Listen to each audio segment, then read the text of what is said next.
we're going to start talking about some poetry.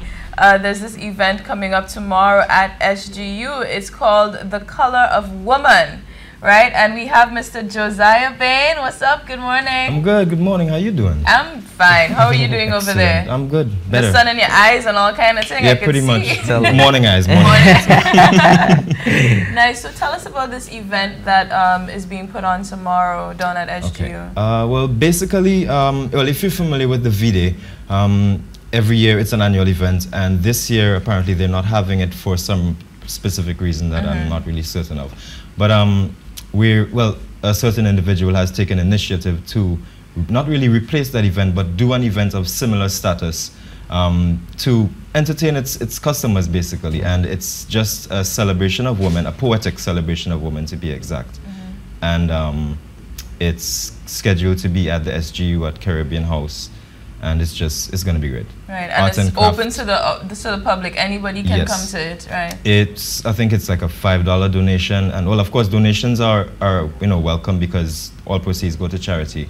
So we're accepting donations as well. Right. But it's supposed to be great though. Right, and I saw that the donations are going to abused women and children. That's correct. So it's all about the women. It's all about We're celebrating women, and of course trying to help out those who are in unfortunate situations, right? Pretty much. Well, as a matter of fact, some of the poems would feature not just the strength of women, but their darker sides as well.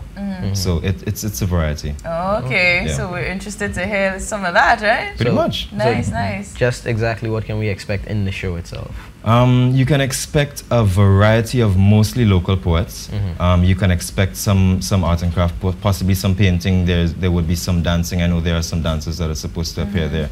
I don't know for certain if they're dancing as a backup to a poetry piece or such, but I know there will be performances as well. There's supposed to be a surprise guest artist, so we could look out for that as well. Nice. Cool. And what time does it start for tomorrow? This starts from about 7:30 in the afternoon until about 10 o'clock. Okay. Okay. Nice, so a late night poetry thing. It's a late night poetry. Well, that's the best time. It's cool and quiet. Everyone's already finished their busy day and they're relaxed.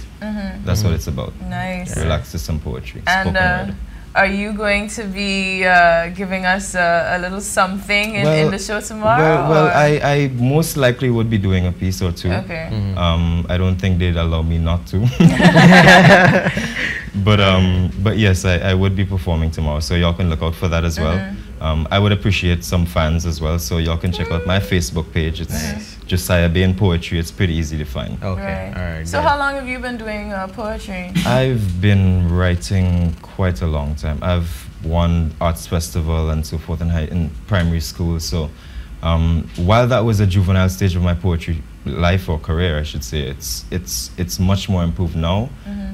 Performance poetry has only come in the last year or two. Right. Yeah. Nice. And that's how it's worked out for me. Okay.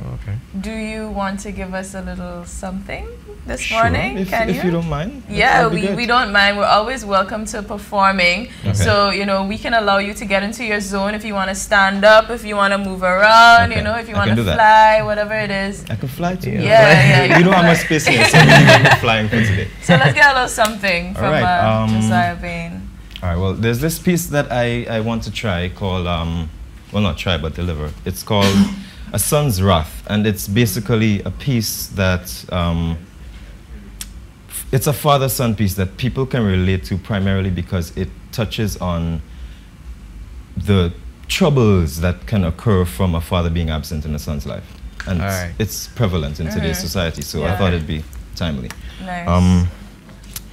We still have that unfinished game of Monopoly from 2 years back, packed carefully in a corner so the whole game stays intact. Kept preparing a place at the table for you because we honestly just never knew when you'd walk back through that door like nothing ever happened too. And I wanted to be just like you.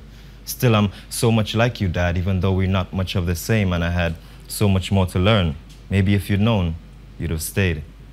Dad, where were you when I needed you, getting picked on every day in school, losing fights that I had in the palm of my hand, always thinking tomorrow came too soon and I didn't have enough time to heal. You know how that feels?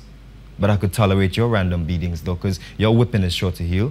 I could even tolerate the furious emptiness that absence can instill. It's the memories that take the longest to overcome the darkest times. But I'm much stronger now, in body and mind, left alone for too long with my thoughts, and now I'm on mine. So I dare you. Challenge the wrath of a deserted son. Father, I'd spare you out of love, for wounds only heal when cared for. This morning I prayed for tolerance from above. But I miss hearing it's all gonna be better soon, even though I knew it was all a lie. I miss endlessly roaming the estate, knowing we were always close by. I miss the mandatory dinners we ate only at the dinner table. No talking, elbows off, knife in the right, until I'd never forget the label on a bottle of Mabel's ketchup ever again. Father, I missed you. I miss the noise, the constant chatter of life, the arguments, laughter, pain, and tears. It all created a symphony of light, and sometimes you just needed to close your eyes because it was just too bright. But who cares? That's what family is for, right? So we stuck together without you, bound together by your absence, each knowing what the other felt and all understanding that we can't be helped. Growing from that was a challenge, but I'm sure I made it through, because all the time I thought I was the problem when the real problem was you. See, I spent all these years waiting on something that would never be, and now I call them stepping stones that hardened me for the harsh reality of living. Forget you if that's your concept of giving. I spent time just sitting here waiting on that big change you kept repeating till I understood that my life is my doing. The only thing left to change is me. I learned how to be a man when I developed everything you lacked. See, sometimes freedom comes from running away and never looking back, so I did just what you never taught me. I manned up to the task and learned everything you failed to teach me on the fly. Practical is best, and I do consider myself a soldier, Dad, because I never deserted you. Rather, I kept myself together, becoming the man I thought I knew. See, all men aren't low-down dogs. Some are actually men. All it took was for me to put down my weapons and pick up a pad and pen, and now I write with a purpose for everyone to know that your life is this way because you make it so. Proud to share a moment with you that just might touch your heart. So many things to change in life, and time still won't play its part. My babies Renee and Nathan, I love you both. Love that I never thought I had. And I promise you guys with all my heart that I'll never be my dad. Thank you. Wow. That was seriously deep stuff, my Yes. son's right. Well done, well done. Seriously. Well, I mean, what is your inspiration behind that, or should we just take it as it's self-explanatory? It is actually self-explanatory. Most of it was quite deep in truth, and in some cases it's worse than that. But in this instance, it was, you know, someone taking terrible circumstances that turning into a positive influence. And that's what I want to bring forth to the youth, because it's not always the hard life you had, but it's what you can do with it that counts. And seeing as we're celebrating the woman tomorrow, what do you think about the man? What do you... Well, I think part of the strength of a woman comes from the man. Without doubting, the man is the head of the home, as they say, in theory, but the woman is the strength of the home because she holds it together. So it's a team effort, and that's what we just have to understand as a society. It's not the woman being stronger as an individual, but it's being strong as a unit. That's important. Sounds really good. Do we have people bigging up us this morning? Let's see. Anybody have any questions for Josiah?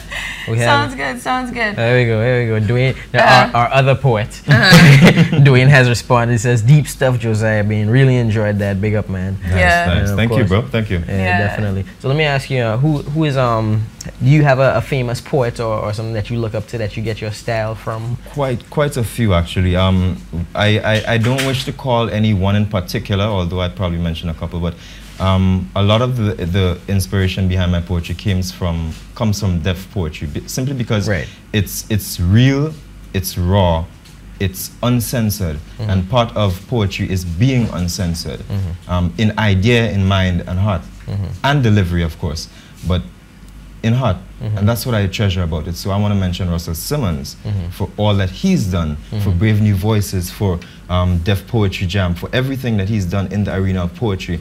All of his artists make it. All of his artists are worth mentioning. It's interesting that you mentioned delivery, because you know how they deliver the poem. You know, it was something new. Yeah, exactly. You know, even when I used to take in a little poetry myself, and I remember that we used to have a little down here. You know, upstairs. That's right. Deja vu. You know, I went for one poetry night myself, and you know, I tried my hand at it, and it wasn't bad. But you know, everyone seemed to kind of learn a little bit from that whole deaf poetry era. You know, yeah, just the delivery of it. You know, it kind of drew you in. Yeah, that was. I think that was like the first time it was internationalize to the world that poetry is something that everyone can appreciate because it touches on so many different topics. Right. You must find something you can relate to. Right, definitely. And of course, all your poetry comes from the heart, right? So well, yes, the heart experiences or requests sometimes, but most of it from the heart because sometimes you'd make a request, but it all comes from me. Yeah. You know. So nice. Can we have another request? Can we put in another request Why for not? something? Sure. Well, why not? You have it like that. Yeah, just like that, you know. Just go through the repertoire and click, you know, this one. So we'd allow you to do another piece, whatever you feel like doing for us. We're ready for you. Give us a little intro. Okay. Tell us what it's about before you jump into it. All right. All right. How about this one? Well, I'll do a favorite piece for you. It's a piece that I did at the SGU for the last competition, the last slam competition that Baby Ras held, and it was well received. It's called "Don't Tell Nobody," and everyone likes it because it's not only touching, but it's raw in a certain sense because it's about rape, it's about child abuse, it's about disadvantaged women. And that's what the show is about. So I think it's going to be timely as well. Right. Okay, so this is going to be featured tomorrow as well? Quite possibly. Quite possibly? Quite possibly. Take it Although away. maybe because I'm doing it here, I might do another piece. Who knows? Okay. Who knows? Because you have Come them find already. out. Yeah. All right, so Alright. let's hear this positive Don't piece. tell nobody. It was dark that night as all before, the color of gravestones, the ghetto, and poor.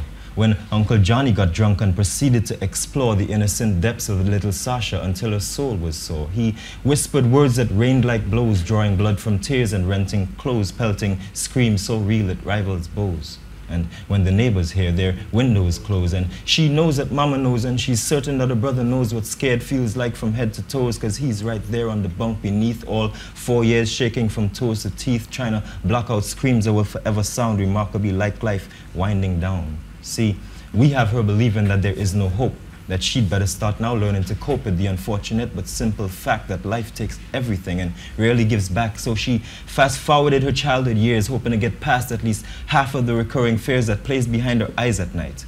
Visions of a pitch-black paradise of lies and confusion, purple bruises, blood transfusions, skin contusions, all my version of your illusion, hidden behind layers of foundation and smiles of disgrace, while you try to make sense of the confusion on my face. She has bruises on her skin that reminds her of him, and she tries with too much scrubbing to erase that violent morning when he painted her future of dreaming dark as all those before him, like the colors now looking behind her eyes, the color of sore and hurting. Don't tell nobody. Don't you dare tell a soul. Don't tell nobody now. That's our little secret to hold. You see, no one's going to understand how I feel for you, girl.